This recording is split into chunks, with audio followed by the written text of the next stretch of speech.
But before you go, we would like to see your bellies. But we still don't know what the actual purpose of the goats is and how what they're doing there relates to the greater picture of what's going on.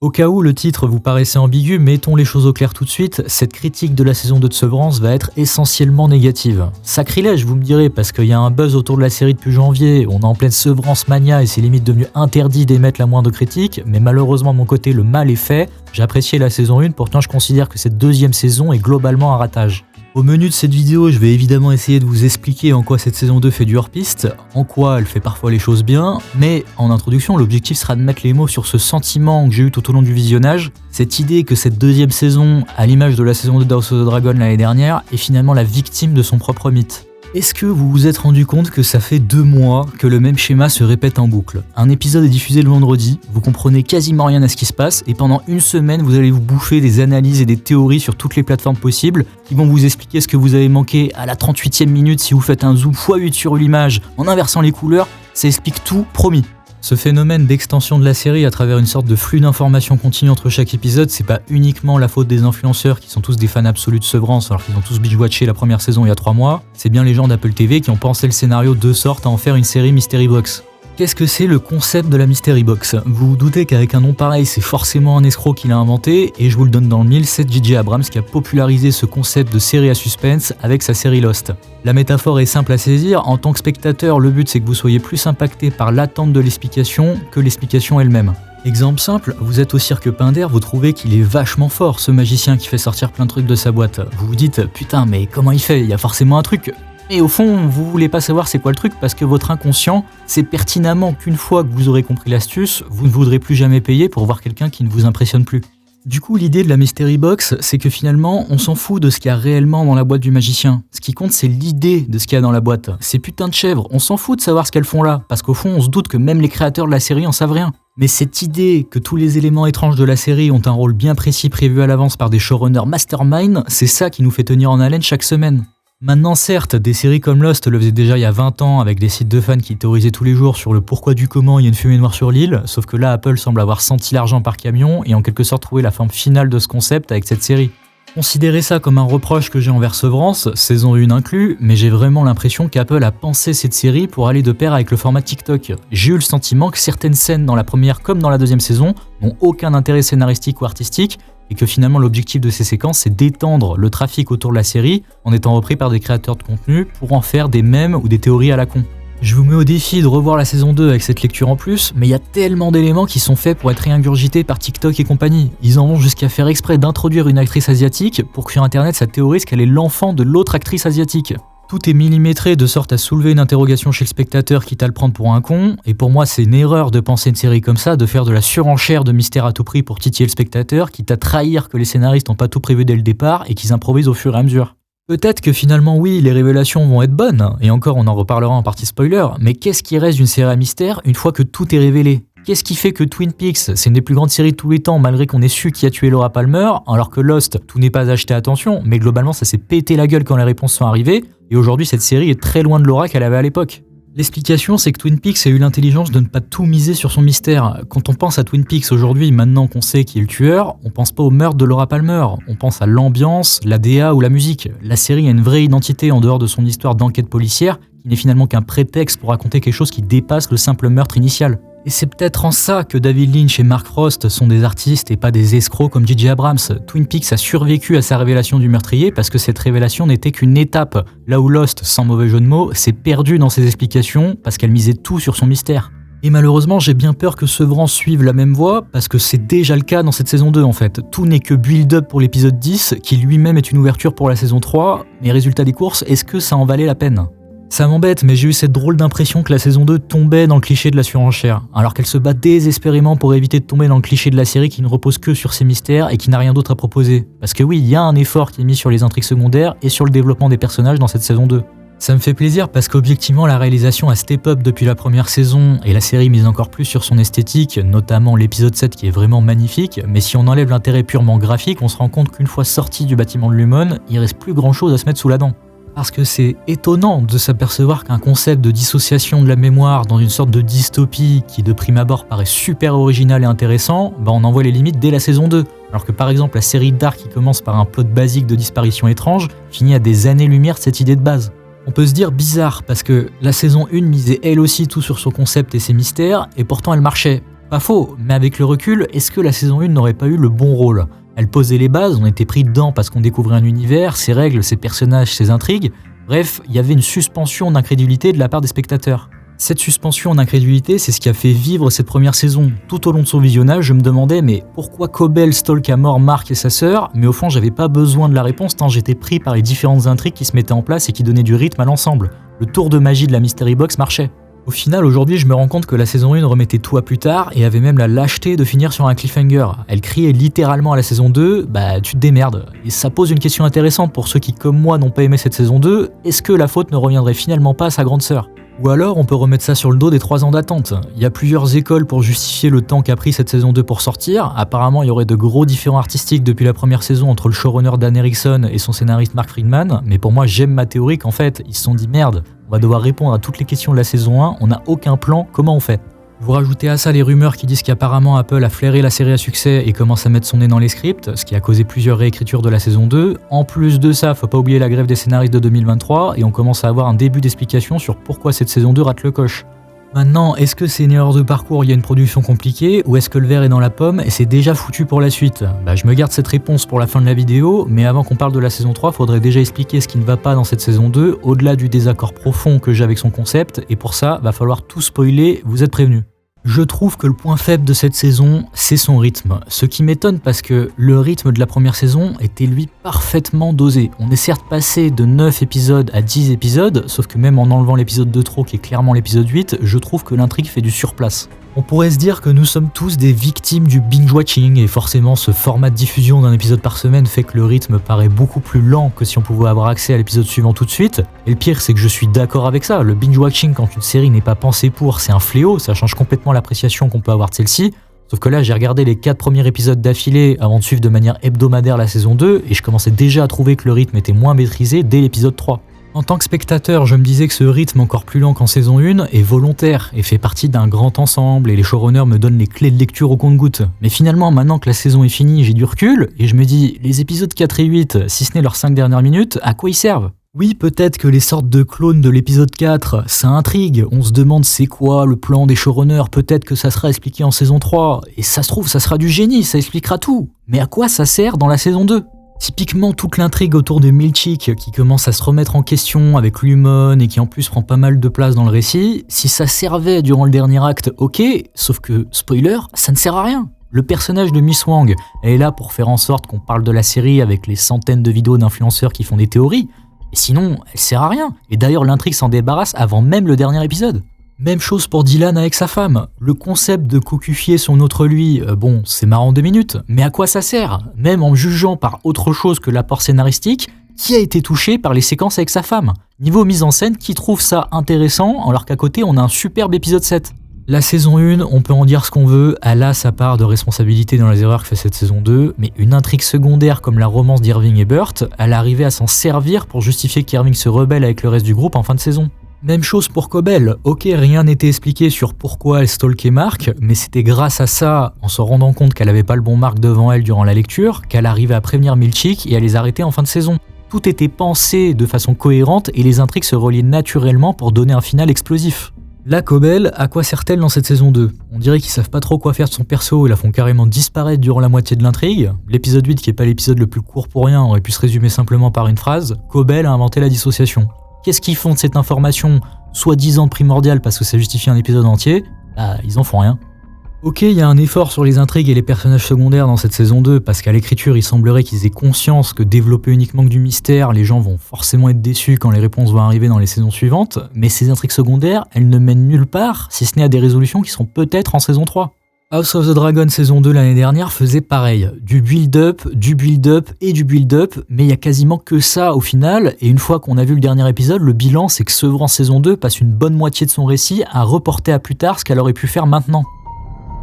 Ça me permet d'enchaîner sur mon appréciation globale des épisodes. J'ai aimé les 2 premiers épisodes, je trouve qu'ils sont encore dans la fougue qu'avait la saison 1, notamment la séquence d'ouverture, tout a déjà été dit dessus, mais moi je suis spectateur, c'est un excellent moyen de me montrer qu'il va y avoir un step-up du côté de la mise en scène, et c'est finalement une des seules promesses que la saison 2 arrive à tenir.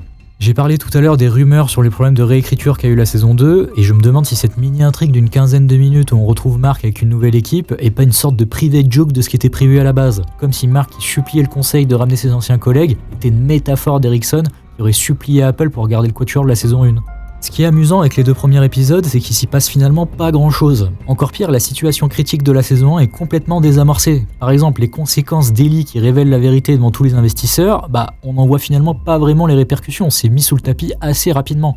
On aurait pu penser que Dylan ou Irving allaient être bannis de Lumon, et c'est le cas, mais ils sont réembauchés très rapidement dès l'épisode 2. Il y a une sorte de dédramatisation de ce qui s'était passé en fin de saison 1, et ça m'a pas forcément plu. Pourtant, ces épisodes y marchent parce qu'ils jouissent de cette suspension d'incrédulité des épisodes de reprise. On pardonne un premier ou un deuxième épisode beaucoup plus facilement qu'un dernier ou un avant-dernier, parce qu'on se dit que tout ça fait partie d'un plan des showrunners et que ça va repartir à fond dans les épisodes qui arrivent.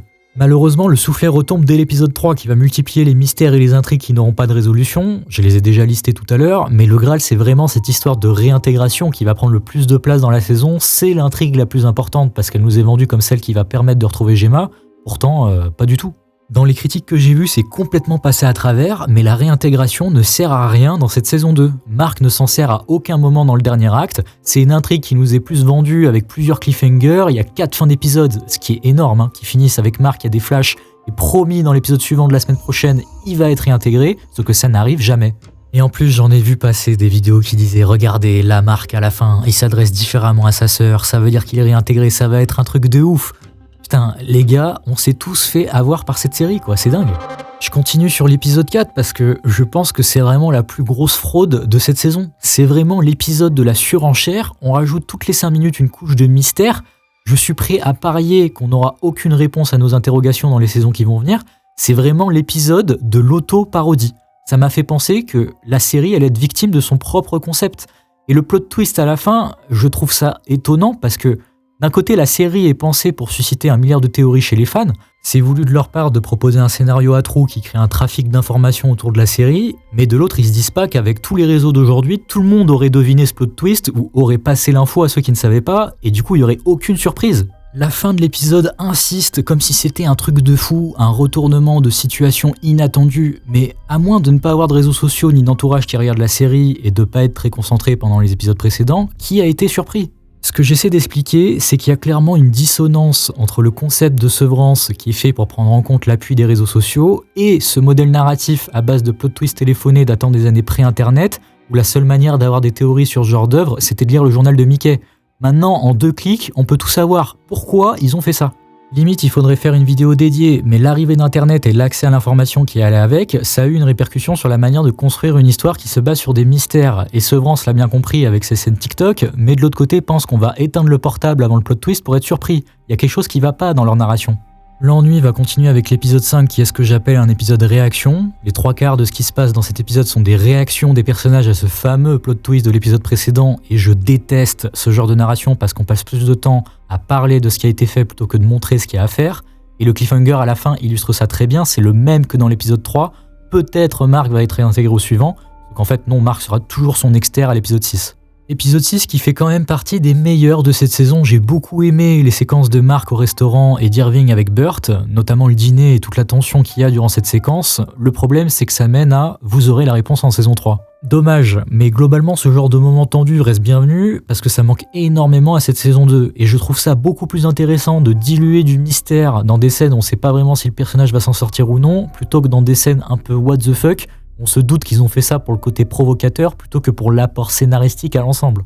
L'épisode 7, c'est un drame parce que en tant que tel, il est excellent, c'est de très très loin la meilleure réal, le meilleur montage, le meilleur étalonnage, c'est vraiment le pic graphique de cette saison 2. Mais ce qui coince, c'est qu'il est horriblement mal placé dans la saison. Ils auraient vraiment dû le mettre en tant qu'épisode pilote, donc le premier épisode, en modifiant 2-3 trucs pour que ça colle scénaristiquement. Le problème, c'est qu'il se passe pas grand chose depuis 4 épisodes, et vis-à-vis de la réintégration de Mark, c'est encore un épisode où on va attendre. Certes, ça éclaire tout un pan assez important de l'intrigue, on apprend enfin ce que fait Gemma dans le complexe, avec en parallèle toute sa backstory qu'elle a avec Mark, sauf que ça fait depuis l'épisode 3 qu'on nous vend la réintégration comme imminente, et cet épisode remue le couteau dans la plaie.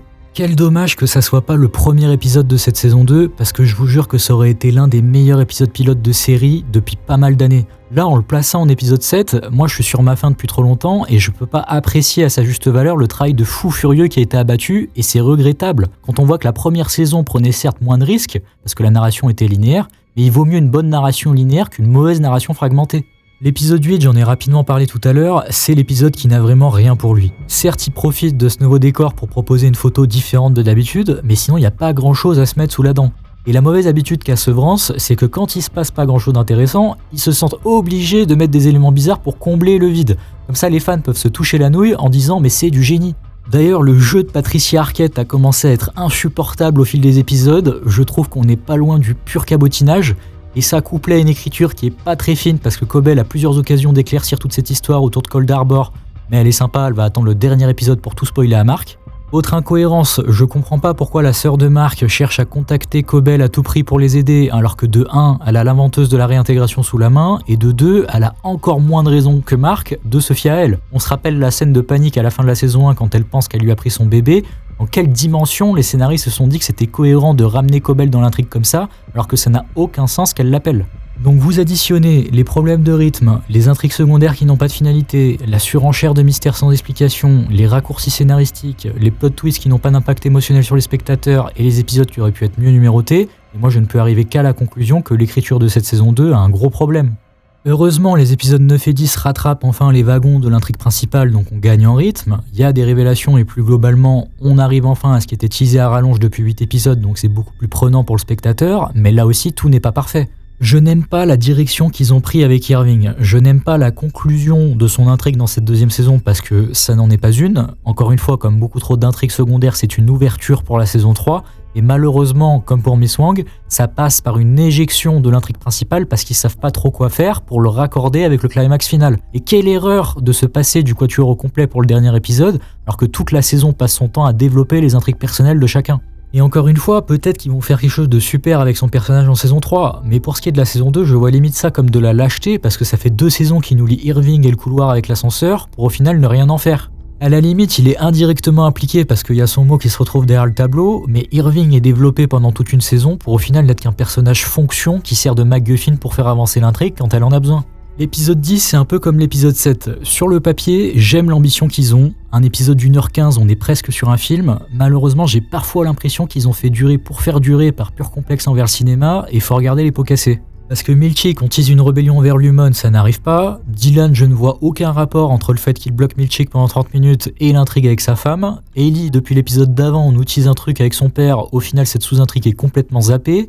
Je peux continuer encore et encore. Gemma, tout l'enjeu, c'est que Mark la sauve avant qu'elle meure, pourtant elle ne va jamais être en danger de mort. Ellie dit clairement à Mark qu'il faut qu'il choisisse Gemma, pourtant elle le repousse pas à la fin et part avec lui. Le tout bien sûr saupoudré d'un rituel limite satanique avec la chèvre, et c'est parfait pour faire bander les influenceurs, ça donne le cocktail parfait pour faire parler de la série dans les semaines qui suivent.